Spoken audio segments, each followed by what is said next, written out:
Gente, bom dia, tudo bem com vocês? Hoje eu vou gravar uma série de vídeos aqui falando um pouquinho da primeira competência da prova de linguagens da UFO. Eu havia dito para vocês que essa prova especificamente, ela não é interpretação de texto, ela vai muito além do que essa expressão e hoje eu vou mostrar para vocês a primeira parte, a primeira competência que prova que essa prova ela não se constitui apenas de interpretação de texto. Focar nisso e se limitar a isso permite com que você não desenvolva estratégias, que vão te fazer realmente estudar para a prova da melhor maneira possível. A matriz de referência da prova de linguagens do Enem, ela indica pra gente que a prova ela é dividida em 9 competências e cada uma dessas competências são subdivididas em habilidades. No dia de hoje, nós vamos tratar especificamente da competência número 1, que é subdividida em 4 habilidades. A competência de linguagens número 1, ela diz o seguinte pra gente: aplicar as tecnologias da comunicação e da informação na escola, no trabalho e em outros contextos relevantes para a sua vida. Habilidade número 1 da competência: identificar as diferentes linguagens e seus recursos expressivos como elementos de caracterização dos sistemas de comunicação.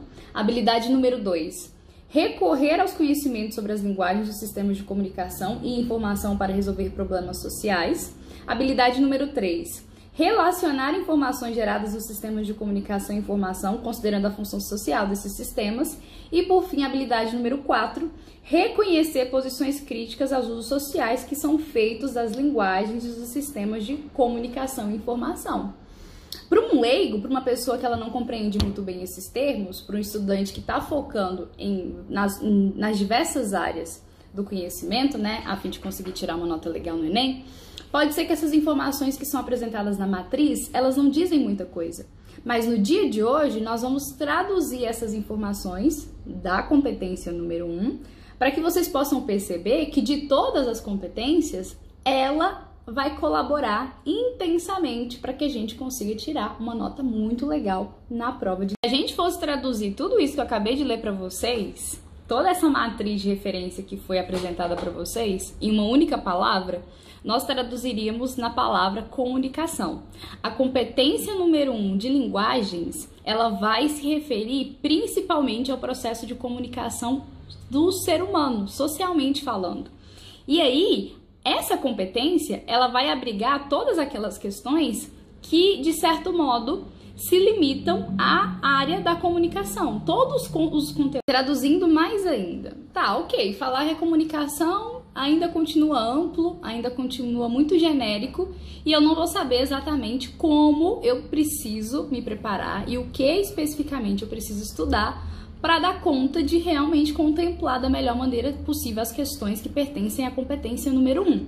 Lembrando que a competência número 1, ela é a competência considerada mais fácil de ser resolvida. Então, todas as questões da competência número 1, se você conseguir entender e compreender os conteúdos da melhor maneira possível, você consegue acertar todas as questões. E se a gente fosse traduzir, de maneira específica, quais são os conteúdos que você precisa estudar para essa primeira competência, basicamente, vocês vão ter de estudar todas as funções de linguagem, função emotiva, referencial, poética, denotativa e assim por diante. Vou postar um videozinho explicando cada uma delas. Vocês vão ter de estudar a referência de propagandas, a relação entre linguagem verbal e linguagem não verbal. E, por fim, vocês vão ter de estudar especificamente a parte que trata da variação linguística. Variação linguística regional, social, histórica, linguagem formal, coloquial, enfim. Todas essas referências que fazem relação direta ao processo de comunicação do ser humano. Um exemplo de questão, para vocês perceberem o porquê que eu digo que a prova de linguagens ela não se limita à perspectiva da interpretação de texto, que ela é muito mais estratégica e você conhecer essas competências para te auxiliar no processo de ganhar tempo e de poder dar conta de realmente ter segurança suficiente para gabaritar essa prova, é essa daqui, ó, que vocês estão vendo aí, eu vou ler aqui, mas vocês estão vendo aí na tela. Que tá pedindo o seguinte, ó, tem um texto, da anatomia e tem várias perguntinhas, enfim. Além da função poética porque se trata de um poema, predomina no poema a função metalinguística evidenciada.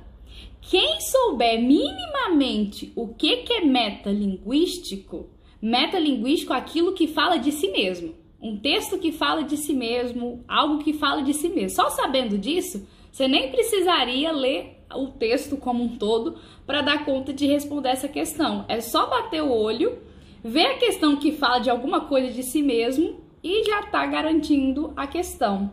A resposta correta dessa questão vai ser a letra D de dado.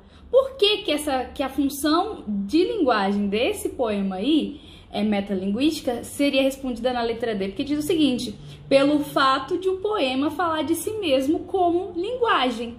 E aí, né, quando a gente lê o texto, a gente evidencia que isso realmente acontece. Eu não vou me limitar ao processo de análise desse poema como um todo, porque eu vou disponibilizar para vocês o link logo a seguir, com várias questões da competência número 1 sendo analisadas para vocês darem conta de perceber. Por exemplo, de questão gratuita que a prova ela dá pra gente. Se você minimamente souber, né, usar essas estratégias, você ganharia um tempo assim absurdo.